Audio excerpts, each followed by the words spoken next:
The city of Coral Springs' historic covered bridge was one of the first structures in the city. Since the Remsburg property north of Wiles Road was not yet part of Coral Springs, the bridge was designed as the entrance to the city, leading directly into the Hills subdivision.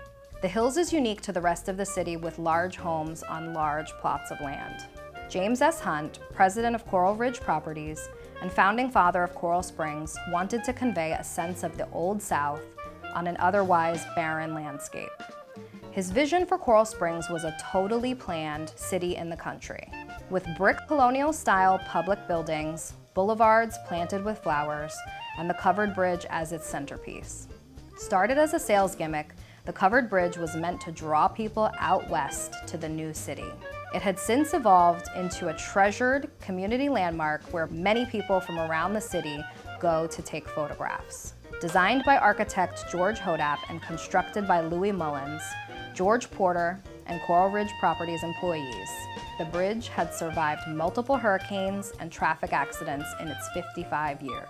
But it was the accident that occurred on Labor Day of 2018 that would prove to be the most destructive, when a large box truck struck the bridge, continuing the damage all the way through to the other side. Much like they had done during previous refurbishments, the city pooled together the resources and experts needed to bring the beloved bridge back to working order.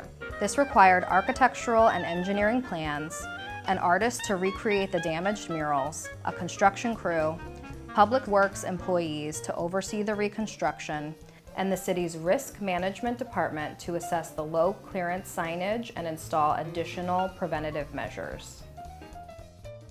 The Historical Advisory Committee worked closely with the city to make decisions on any potential changes, the most notable of which were those pertaining to the bridge's murals.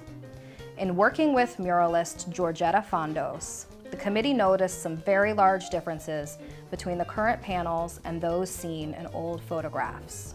My name is Georgetta Fondos. I am the artist selected by the City of Coral Springs to recreate the two murals for the historic covered bridge. The bull side was the most challenging because we had to revise the whole composition. The pitch side was almost a 100% recreation. It didn't need any changes. Just in time for National Preservation Month, the bridge reopened on May 1st, 2019 to a crowd of residents. We were lucky enough to locate a beautiful 1964 Ford Falcon convertible in the perfect shade of Coral Springs blue. The very generous owner of the car, Charlie Dragon, was the first person to drive through the bridge, breaking the ribbon. He had the mayor, the vice mayor, and the commission on board. Also in attendance was the original bridge architect, George Hodap. In May of 2019, the City of Coral Springs received the Stuart McIver Award from the Broward County Historic Preservation Board for all of their efforts in restoring and preserving the covered bridge. The bridge stands as the only place in Coral Springs that you can visit today that is unchanged and exactly as it was in 1964. For more information, visit coralsprings.org/history.